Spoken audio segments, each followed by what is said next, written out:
Bonjour à tous et merci de nous rejoindre pour cette nouvelle interview d'une candidate, cette fois du Parti radical de gauche, le parti de Jean-Michel Beillet, Madame Muriel Guenoux, bonjour. Bonjour.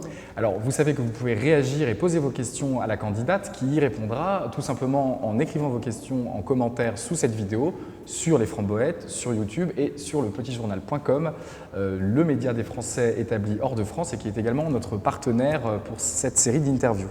Alors nous sommes ici dans le palais Quintela de Lisbonne qui a été construit juste après le tremblement de terre, le fameux tremblement de terre de Lisbonne. Alors c'est un palais qui a une histoire très remplie avec un passage de main en main dans toute l'aristocratie portugaise. Ça commence avec le baron de Quintela, il y a le comte de Farobo, il y en a toute une ribambelle comme ça. Et figurez-vous qu'aujourd'hui, les propriétaires actuels qui occupent et qui vivent encore dans une partie du palais sont les descendants du marquis de Pombal. Le marquis de Pombal, qui est un peu le Haussmann portugais qui a reconstruit Lisbonne après ce tremblement de terre. Mais maintenant, on va s'intéresser à vous, Muriel Guenoux. Alors, Muriel Guenoux a 50 ans, elle est née en Seine-Saint-Denis de parents commerçants. Sa vie professionnelle commence en Espagne. Elle débute dans un grand groupe hôtelier dans les années 80. Sa carrière se poursuit jusqu'à occuper différents postes de direction dans le secteur toujours du tourisme et de l'hôtellerie. Et à partir de 2000, elle souhaite mettre en accord ses principes personnels et sa vie professionnelle, et donc elle s'oriente vers la Caisse des dépôts où elle s'occupe de développement économique des territoires. Elle crée dans un quartier populaire de Paris une association qui a pour vocation de sortir les femmes, de les désenclaver de l'isolement et de lutter par exemple contre l'illettrisme. Elle est depuis 10 ans membre du Parti radical de gauche, donc le parti de Jean-Michel Beillet, et elle est élue conseillère du 17e arrondissement de Paris. Et puis en 2010, elle devient conseillère régionale d'Île-de-France, où elle s'occupe de développement économique et de la citoyenneté et de la vie associative. Alors, vous semblez être une femme très active, Muriel Guenoux, aux multiples casquettes. Est-ce qu'en plus, avec une campagne législative sur le dos, est-ce qu'on s'en sort ? Comment ça se passe là pour vous ? D'abord, je tiens à vous remercier. Merci de votre accueil. Alors, c'est vrai que le lieu est extrêmement impressionnant et chargé d'histoire. J'en ai un petit peu moins. Alors, la femme active. Oui, je suis une femme active. Mais en même temps, cette activité, qui pourrait pour certains paraître de la suractivité, moi, me nourrit totalement. Donc, c'est une vie extrêmement organisée, mis bout à bout, en fait, ceci extrêmement cohérent.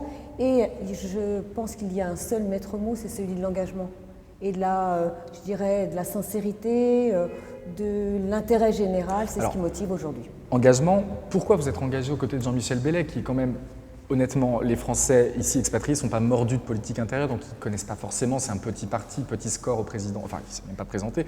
Et donc, est-ce que pour vous, ce n'est pas compliqué du coup d'atteindre les gens et est-ce que ça leur parle, Parti radical de gauche ? Pourquoi cette étiquette ? Alors, vous savez, ça c'est très très masculin. Les femmes, on peut partir en combat même s'il n'est pas gagné d'avance.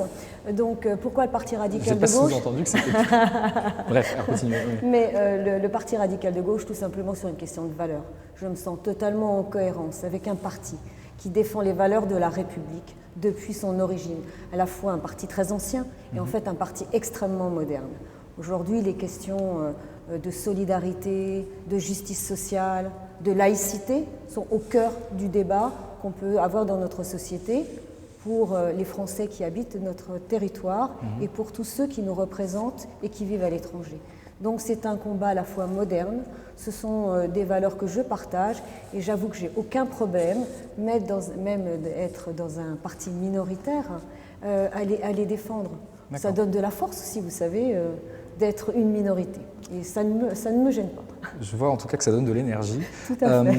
On va commencer. Donc, votre projet est découpé, comme pour d'autres candidats, en 4 grandes parties. Donc, ça commence par l'école, qui évidemment préoccupe tous les parents d'enfants ici scolarisés dans la 5e circonscription. On va parler de la fameuse prise en charge des frais de scolarité, la PEC, qui en l'état actuel subventionne, aide les lycéens, tous les lycéens, sans condition de revenus des parents, et en revanche exclut de l'aide les collégiens. Et vous, en fait, vous voulez faire différemment, donc vous voulez assurer l'attribution de bourses dès le collège et attribuer sur des critères financiers. Alors ma question, c'est à partir de combien on n'a plus le droit à la bourse si vous étiez élu député Non, alors moi je ne voudrais pas qu'on réduise simplement un programme à 4 points. Je pense que c'est pas tout à fait... Non, mais je comprends qu'il faille aujourd'hui avoir un discours qui soit concret, mais je veux dire... Non, mais je dis ça parce que c'est écrit comme ça sur votre programme, c'est-à-dire s'il y a vraiment... Non, il y a toute une partie en haut qui explique les valeurs radicales, et c'est de ces valeurs-là de justice sociale. On est parti de la République émancipatrice, hein, qu'elle soit à la fois solidaire, audacieuse, qu'elle protège. Et c'est dans ce cadre-là qu'on dit, en tant que partisan d'une vraie justice et une vraie justice sociale, aujourd'hui, un remboursement de frais de scolarité, parce qu'effectivement il y a un vrai souci sur ce sujet, ne peut pas simplement se faire sans avoir pris en compte, le revenu des ménages, et puis il y a aussi le problème de ceux qui souffrent un peu d'une espèce de double peine, c'est-à-dire que vous avez des entreprises aujourd'hui, lorsque vous êtes expatrié, qui peuvent prendre en charge une partie des frais de scolarité, et pour d'autres ce n'est pas possible. Donc il faut un principe d'équité. Vous donnez aujourd'hui le calcul, je ne le donnerai pas. Je crois qu'il faut aussi partir du principe et d'avoir une honnêteté vis-à-vis de l'ensemble des Françaises et des Français, hein, qui vont participer à ces élections, sur notre circonscription et sur les autres. Il faut aujourd'hui avoir un discours de vérité. C'est un vrai problème qui ressort très fortement dans 2 pays de notre circonscription, mais dans d'autres aussi. Alors aujourd'hui, essayons d'harmoniser.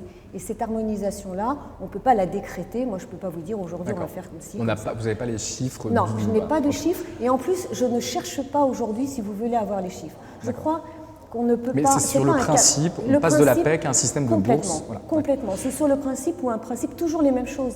Justice sociale et équité. Très bien. Mettre mot sur la politique qu'on mettra en place. Alors, deuxième gros point que vous traitez et qui évidemment est très important pour beaucoup de Français, c'est le sujet de la fiscalité. Certains candidats proposent, enfin en tout cas on a entendu cette mesure, de vouloir taxer le différentiel entre ce qu'ils auraient dû payer en France s'ils étaient imposés en France et ce qu'ils payent réellement ici dans la 5e circonscription. Alors vous, quelle est votre position sur cette notion de double imposition, d'impôt citoyen français, on va dire? Alors, nous, encore une fois, sur des principes de double peine, on ne marche pas là-dedans. Voilà, on est très clair. C'est aussi un petit peu faire passer nos compatriotes pour des affreux exilés fiscaux. Je pense que ce n'est pas respectueux. Nous pensons que ce n'est pas respectueux. Aujourd'hui, une fiscalité, elle doit être adaptée. Mais un mandat de député, on va prendre en compte les problématiques qui sont celles de nos concitoyens ici, sur la 5e circonscription, sur les autres. Mais aussi, on a un devoir sur l'ensemble de la nation. Et je pense qu'il faut avoir aussi de la cohérence dans nos politiques. Un député va pas, c'est du clientélisme que de faire croire aux gens qu'on va faire quelque chose ici et pas là, etc. Donc on n'est pas dans ce mouvement-là. C'est pour ça qu'on a essayé d'aborder les sujets qui touchent les Françaises et les Français sur la 5e circonscription, mais aussi ailleurs, en disant c'est quoi en fait un peu notre colonne vertébrale, sur quoi on va partir. Et on va partir sur des questions simples de justice. Alors ça, on en a déjà parlé plusieurs fois, je pense que le message est bien passé. Eh bien, tant mieux. On passe au volet emploi et formation de votre programme. Et là, donc, vous prenez, c'est un langage qu'on n'a pas tellement l'habitude d'entendre peut-être à gauche, mais enfin, des termes de libre entreprise, d'autonomie, d'entrepreneuriat. Alors c'est vrai que c'est assez étonnant, mais vous voulez encourager cette libre entreprise, cet entrepreneuriat, mais attention seulement sur la création d'entreprises solidaires. C'est le mot que vous employez. Alors qu'est-ce que c'est une entreprise solidaire? Alors, aujourd'hui, l'entrepreneuriat, la liberté d'entreprendre, c'est vraiment quelque chose qui est inscrit dans les gènes, dans l'ADN des radicaux de gauche. D'accord. Vouloir que les hommes et les femmes soient des personnes émancipées, puissent librement entreprendre, oui, mais le corollaire à l'entrepreneuriat, c'est aussi la solidarité. Pourquoi nous avons mis en avant l'économie sociale et solidaire? C'est un projet que nous portons, les radicaux de gauche, depuis très très longtemps. Une entreprise solidaire, ce sont l'ensemble des entreprises qui sont soit sous statut associatif, des statuts coopératifs, mutuels, fondations et d'utilité sociale. Ces entreprises-là ont la particularité d'employer souvent localement, elles ne sont pas délocalisables et elles considèrent l'être humain, si vous voulez, est au cœur du projet économique. Et non pas simplement du profit. Voilà. On continue sur la formation. Vous avez une idée qui est intéressante, vous êtes la seule à la proposer, et c'est vrai que ça concerne, on le vit tous les jours, la formation des conjoints, c'est-à-dire qu'un grand groupe va expatrier le mari ou la femme, et puis le conjoint se sacrifie, reste un peu de côté, et puis se retrouve souvent sans savoir parler la langue, au chômage, etc. Et vous proposez de faire une formation des conjoints. Mais dans quelle matière vous voulez former le conjoint? Est-ce que c'est linguistique? Est-ce que c'est un métier? Enfin, en quoi vous voulez le former? Et puis, ça a un coût, comment on finance? Alors, je crois qu'aujourd'hui, nous, on ne s'est pas posé la question de la matière. Ce qu'on s'est posé comme question, c'est d'essayer de comprendre quelles étaient les remontées de nos concitoyennes principalement, et des concitoyens, face à cette formation. Bien souvent, ils suivent, comme vous le dites, ils suivent leur conjoint ou leur conjointe et se retrouvent sur une longue période où ils n'ont pas de travail. Et après, il peut y avoir le retour en France et une longue période sans activité qui les met en dehors du marché du travail. Donc aujourd'hui, on peut trouver des moyens de financement, notamment via des fonds de l'AFPA. Et l'idée, en fait, c'est d'éviter de laisser les gens au bord de la route. Il y a deux aspects à ça. Il y a l'aspect professionnel et il y a quand même l'aspect social. On ne peut pas, je dirais, se retrouver en dehors du circuit, en dehors du système. Et puis, vous ne m'avez pas posé la question, mais nous sommes, et je suis très investie au sein d'une association qui s'appelle Femmes Radicales. Nous sommes quand même 11 candidates, on s'est appelé le Club des 11 à partir pour porter les valeurs du radicalisme dans les 11 circonscriptions. Et on est très très attentive aux conditions des femmes en expatriation. Pas forcément femmes d'expat. Non, mais ce que je veux dire, c'est de là, notre proposition, elle n'est pas sortie du chapeau.